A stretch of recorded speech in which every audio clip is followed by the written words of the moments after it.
నమస్కారం సుబ్రహ్మణ్య శర్మ గారు. నమస్కారం అమ్మా. గురువు గారు, మకర రాశి వారికి శని వక్రగతి ప్రభావం ఎలా ఉండబోతోంది? ఏ ఏ జాగ్రత్తలు పాటించాలి? ఎటువంటి పరిహారాలు తీసుకోవాలి? తప్పకుండానమ్మా.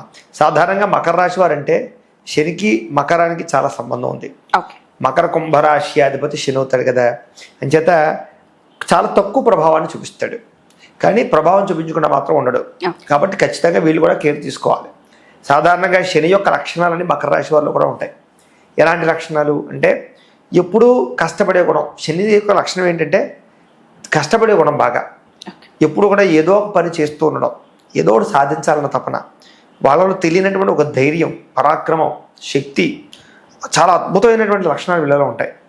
తద్వారా ఏంటంటే వీళ్ళకి మకర రాశి వారికి వీళ్ళ జీవితంలో ఏదో తెలియనటువంటి పాజిటివ్నెస్ మాత్రం ఖచ్చితంగా ఉంటుందని చెప్పచ్చు.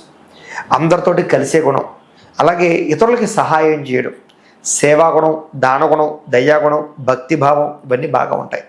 అంతేకాదు వాళ్ళని వాళ్ళు బాగా ఇష్టపడతారు కూడాను మకర రాశి వారు. అలాగే పెద్ద పెద్ద రిస్కులు చేయడం కానీ, పెద్ద పెద్ద ఇన్నోవేషన్లు చేయడం కానీ, ప్రయోగాలు చేయడం కానీ, కొత్తవి కనిపెట్టడం కానీ, ఇలాంటివన్నీ కూడా మకర రాశి వారు చేస్తూ ఉంటారు. అలాంటివి చేసే వాళ్ళందరికీ కూడా ప్రస్తుతం ఉన్నటువంటి దశ బాగా యోగిస్తుందని చెప్పచ్చు. కాబట్టి మకర రాశి వారికి చాలా యోగకాలము, గృహయోగము, భూయోగము కనపడుతుంది. ఇల్లు కట్టాలనుకున్నా, కొనాలనుకున్నా ఈ డిసెంబర్ 10వ తారీఖులోపు ప్రయత్నం చేసినట్లయితే అనుకూలమైనటువంటి గృహాలు లభించడం కానీ, అనుకూలమైన ప్రాంతాలలో ఇల్లు కట్టుకోవడం కానీ, చక్కని ప్రదేశాన్ని వాళ్ళు అమర్చుకోవడం కానీ ఖచ్చితంగా జరుగుతుంది. అంతేకాదు ఎవరైతే వాహనం కొనుగోలు చేయాలనుకుంటున్నారో, అది కారు అవ్వచ్చు, బండి అవ్వచ్చు, ఈ సమయం చాలా బాగా యోగిస్తుంది. అంతేకాదు ఎలక్ట్రానిక్ గ్యాడ్జెట్స్, గృహోపకరణ వస్తువులు, పెట్టుబడులు పెట్టే ప్రతిదీ ఇప్పుడు చేయొచ్చు. వ్యాపారంలో పెట్టుబడులు పెట్టాలన్నా, వ్యాపారంలో మార్పులు తీసుకురావాలన్నా, కొత్త వ్యాపారాలు చేయాలనుకున్నా, వ్యాపారంలో ఏదైనా పెద్ద పెద్ద వ్యవస్థలు నిర్మించాలనుకున్నా అద్భుతంగా ఇప్పుడు యోగిస్తుంది. కాబట్టి అలాంటి ప్రయత్నాలు చేయొచ్చు.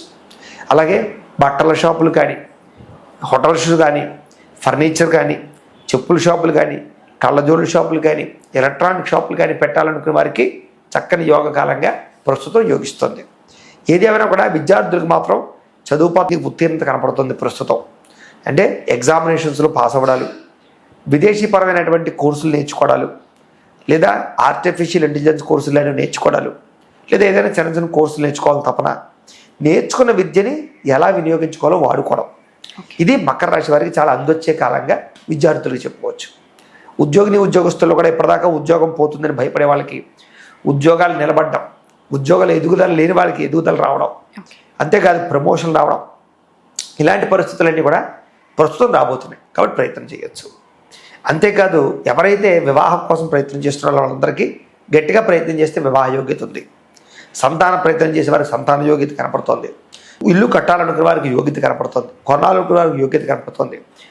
కోర్టులో నెగ్గే అవకాశాలు ఉన్నాయి ఏదైనా కోర్టు సమస్యలు ఉంటే కనుక. అంతేకాదు విదేశీ ప్రయత్నాలు ఫలిస్తాయి. విహారయాత్రలు, దూర ప్రయాణాలు, విదేశీ విహారయాత్రలు అలాంటివి చేయడానికి చక్కని యోగకాలంగా ఉంది. వ్యవసాయదాలు కూడా పంట లాభాలు కనపడుతూ ఉన్నాయి.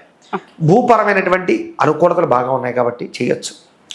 అలాగే ఎవరికైనా అప్పిచ్చి తిరిగి రాకపోయినా, రుణ బాధలతో ఇబ్బంది పడుతున్నా, ఆర్థిక లావాదేవీలు సరిగ్గా జరగకపోయినా ఈ కాలం వీళ్ళకి యోగిస్తుంది. అవన్నీ తిరిగి మళ్ళీ వస్తాయి డబ్బులు.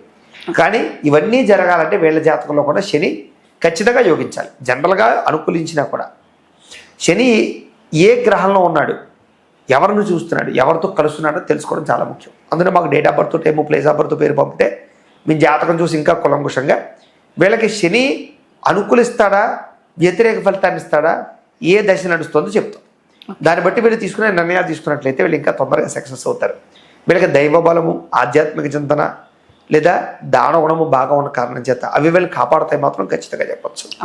ఏదేమైనా వీళ్ళు కూడా చంద్రశేఖర అష్టకాన్ని పారాయణ చేసుకోవడం, అలాగే లక్ష్మీ నృసింహ కరావలంబ స్తోత్రాన్ని పారాయణ చేసుకోవడం, కాలభైరవ స్తోత్రాన్ని పారాయణ చేసుకోవడంతో పాటుగా మంగళవారాలు సుబ్రహ్మణ్యేశ్వర స్వామివారికి, బుధవారము గణపతికి, శుక్రవారం లక్ష్మీదేవికి పూజ చేసుకుంటూ ఉన్నట్లయితే వీళ్ళ జీవితంలో ఐశ్వర్యము, అదృష్టము, శని ప్రభావం లేకుండా ఉండడంతో పాటుగా సిరి సంపద భోగాలు అనుభవించి ఆరోగ్యకరంగా ఉండే పరిస్థితులు కనపడుతూ ఉంటాయి. కాబట్టి ఖచ్చితంగా అందరూ జాతకం చూపించుకునే ప్రయత్నం చేసి జాగ్రత్త పడి నేను చెప్పిన పరిహారాలు చేసుకోండి, బాగుంటుంది.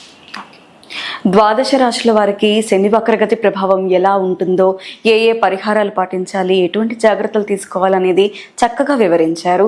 ధన్యవాదాలు. నమస్కారం.